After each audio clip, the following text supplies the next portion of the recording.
नमस्कार है जी, जय भारत है। हम डेरिवेटिव्स को समझने की कोशिश कर रहे हैं ना, तो इसमें मैंने ये बताने की कोशिश कर रहा हूं अभी। हालांकि हमने डेरिवेटिव्स क्या होता है अभी हमने उसको नहीं समझा, अभी समझेंगे उसको आराम से। इतनी बड़ी हस्ती है, जैसे मैंने जिक्र किया,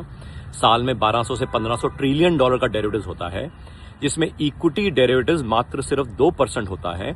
इसका मतलब ये कि जितने भी हम में से जो लोग शेयर मार्केट में डेरिवेटिव्स करते हैं, हमें एक्चुअल में डेरिवेटिव्स क्या होता है वो कभी समझ नहीं है और ना ही हो सकती है, क्योंकि 1200 से 1500 ट्रिलियन डॉलर डेरिवेटिव्स में से अंदाजन 90 से 95% करेंसी और इंटरेस्ट रेट डेरिवेटिव्स होता है, जो कि मेजरली ओवर द काउंटर पे होता है, यानी कि बैंक के ट्रेजरी के डेरिवेटिव्स डिपार्टमेंट के साथ। एंड जब तक हमने वहां पे काम नहीं किया होगा तो ऑब्वियसली हमें समझ नहीं आ सकता है ना।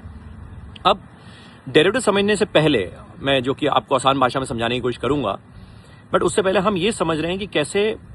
जो मार्केट माफियाज होते हैं, जो कि originally business families, business tycoons थे, जिन्होंने बाद में ये देखा कि इंडस्ट्रियलाइजेशन प्रोसेस के तहत हमने मैन्युफैक्चरिंग करके, ट्रेडिंग करके, गुड्स बना के, बेच के पैसा कमाया,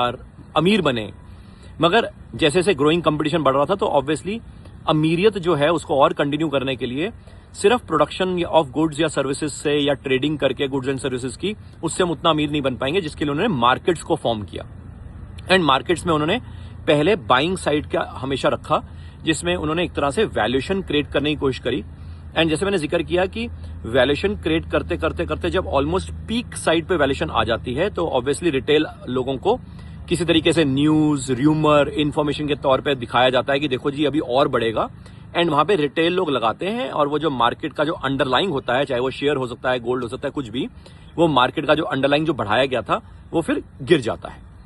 जब गिर जाता है तो जो बॉटम, जो बेस बना होता है, तो जब गिर जाता है तो रिटेल वाले को कहा जाता है तू एवरेज कर, लॉन्ग टर्म खड़ा रहे, लॉन्ग टर्म खड़ा रहे। एंड करते करते जब वो वापस बेस की तरफ आता है, जहां पे मार्केट माफियाज को दोबारा खरीदना होता है, डिपेंडिंग कि क्या बुल के घर के अंडरलाइंग है तो ही मार्केट माफियाज खरीदते हैं। बियर के घर के अंडरलाइंग मार्केट माफियाज खरीदते नहीं है, रेदर मार्केट माफियाज के पास अगर कुछ रह जाए तो वो और बेचते हैं मतलब, यानी कि फिर दोबारा जब ऊपर बढ़ेगा तो कुछ रह गया हो, कोई खरीदा हुआ, तो उसको बेचने की कोशिश रहती है। बट अदरवाइज मार्केट माफियाज कभी भी गिरती हुई मार्केट में, जब नीचे की तरफ मार्केट आती है, तो वहां पे बुल के घर के अंडरलाइंग ही खरीदते हैं, ये ध्यान रहे हमेशा। एंड नॉर्मली रिटेल आदमी को म्यूचुअल फंड वाले या पीएमएस वाले या ईटीएफ्स वाले या कोई भी जो लोग हैं जिनके थ्रू वो पैसा लगा रहे हैं, वो कभी भी आपको पैसे को एनकैश या लिक्विडेट करने के लिए मना करते हैं। एंड इसलिए मैं हमेशा कहता हूं कि जब आप राइट टाइम पे प्रॉफिट नहीं बुक करते हैं तो ऑब्वियसली आप लॉन्ग टर्म खड़े रहते हैं, एंड कभी भी आप पैसे का जो चार्म है, पैसे का जो लुत्फ है, वो उठा नहीं पाते। And over a period of time आप ये रियलाइज करते हैं कि हमारा पैसा उतना खास बना नहीं। एंड फिर दोबारा जब वो बुल का घर का अंडरलाइन जब बढ़ता है तो ऑब्वियसली रिटेल वाला ऑलरेडी फंस चुका होता है, कई बार एवरेज कर चुका होता है, उनमें से कई तो लोग निकल भी चुके होते हैं, कई लोग लॉस लेके निकल चुके होते हैं। एंड कुछ लोग जो वाकई में लॉन्ग टर्म करके बैठे होते हैं, वो फिर बैठे रहते हैं, उनको फिर आत्मा जाग जाती है कि वाह यार मजा आ गया, ये दोबारा बढ़ रहा है। दोबारा बढ़ते बढ़ते बढ़ते बढ़ते फिर दोबारा एक पीक आउट आता है, वहां पे रिटेल वाला आदमी और खरीद लेता है, या कई और नए लोग कूद चुके होते हैं मार्केट में। उनको लगता है भाई मार्केट में पैसा बड़ी जल्दी बनेगा, तो ऐसे कई नए लोग हर कुछ सालों में कूदते हैं, और वहीं पे मार्केट जो है फिर दोबारा नीचे की तरफ गिर जाती है। मार्केट के अंडरलाइन जो है वो गिर जाते हैं, तो क्योंकि वहां पे मार्केट माफियाज दोबारा प्रॉफिट बुक कर लेते हैं। एंड इसलिए मैं हमेशा कहता हूं कि जो म्यूचुअल फंड्स हैं, वो एक बहुत बढ़िया स्कीम बनाई हुई है मार्केट माफियाज ने, कि जो रिटेल वाला आदमी है वो हमेशा सिप बाय सिप, हमेशा average by average, cost averaging को करता ही रहता है, जो कि उनके लिए बहुत अच्छा है। क्योंकि जो मार्केट माफियाज हैं वो क्या करते हैं, वो टॉप पे प्रॉफिट बुक कर देते हैं, वहां पे बढ़िया न्यूज, र्यूमर, इन्फॉर्मेशन आ जाती है कि यहां से मार्केट ऑल टाइम हाई और बड़ा हाई, और पता नहीं कहां पहुंच जाएगा, और जो शेयर है ये पता नहीं कहां पहुंच जाएगा, सारे मार्केट एनालिस्ट यही कहने लग जाते हैं वगैरह। एंड ऐसे में जब रिटेल आदमी जब फंसता है, तो आप यूं समझो कि म्यूचुअल फंड में तो बार बार वो सिप पे सिप लगाता ही रहता है। तो म्यूचुअल फंड एक तरह से उनके लिए, मार्केट माफियाज के लिए एक कुशन बन गया कि हम जब भी बेचेंगे, रिटेल वाला आदमी तो बेवकूफों की तरह लगाता ही रहेगा, म्यूचुअल फंड में लगाता रहेगा, ईटीएफ में लगाता रहेगा, पीएमएस के थ्रू लगाता रहेगा, क्योंकि उसको बार बार यही कहा जाएगा, sir good time to average, good time to average, good time to average, long term के लिए सर, लॉन्ग टर्म के लिए होल्ड करेंगे सर लॉन्ग टर्म के लिए होल्ड करेंगे। मुद्दा यह है, ये ट्रैप है। अब ऐसे ऐसे करते करते जब मार्केट मार्केट शुरू करी गई, यानी कि स्टॉक एक्सचेंजेस शुरू करे गए या जो मार्केट्स में जो बाइंग शुरू करी गई, तो ऑब्वियसली बाइंग करते करते तो प्रॉफिट बनता ही है मार्केट माफियाज का, रिटेल का नहीं बनता है, क्योंकि रिटेल का भी प्रॉफिट बुक करता ही नहीं है। एंड फिर उसके बाद शुरू हुई कहानी एक और कि भैया जब गिरती हुई मार्केट तेजी से गिरती है, फटाफट गिरती है, तो क्यों ना इसके ऊपर भी ट्रेड बनाया जाए, यानी कि शॉर्ट किया जाए। यानी कि आपके पास अंडरलाइंग नहीं भी है, रिलायंस का शेयर नहीं है कोई बात नहीं, अदानी का शेयर नहीं है कोई बात नहीं, यानी कोई भी शेयर नहीं है, कोई अंडरलाइंग नहीं है, मगर पता है कि नीचे गिरेगा, तो क्यों नहीं मैं ऊपर ही बेच दूं, यानी कि ऐसा एक कॉन्ट्रैक्ट में ऐसा लिख दूं कि मान कि मैंने बेच दिया, एंड जब नीचे जाएगा तो उतना मेरा प्रॉफिट हो जाएगा। तो ऐसे तरह में बाइंग के अलावा शॉर्ट साइड पे भी मार्केट्स को एक तरह से एक्सपैंड किया गया। तो जो रिटेल वाले लोग होते हैं वो ऑब्वियसली दोनों जगह ट्रैप होते हैं, ऊपर की तरफ भी ट्रैप होते हैं, नीचे की तरफ भी ट्रैप होते हैं। मगर ये जो शॉर्ट साइड की पोजीशन बनाई गई, यानी शॉर्ट साइड मार्केट में आप पार्टिसिपेट कर सकते हैं, ये भी मार्केट माफियाज ने बनाया, क्योंकि उनको लगा कि हम दोनों तरफ से प्रॉफिट कमाएंगे। जब ऊपर जाएगा तो भी पैसा कमाएंगे, जब नीचे गिरेगा तो भी पैसा कमाएंगे।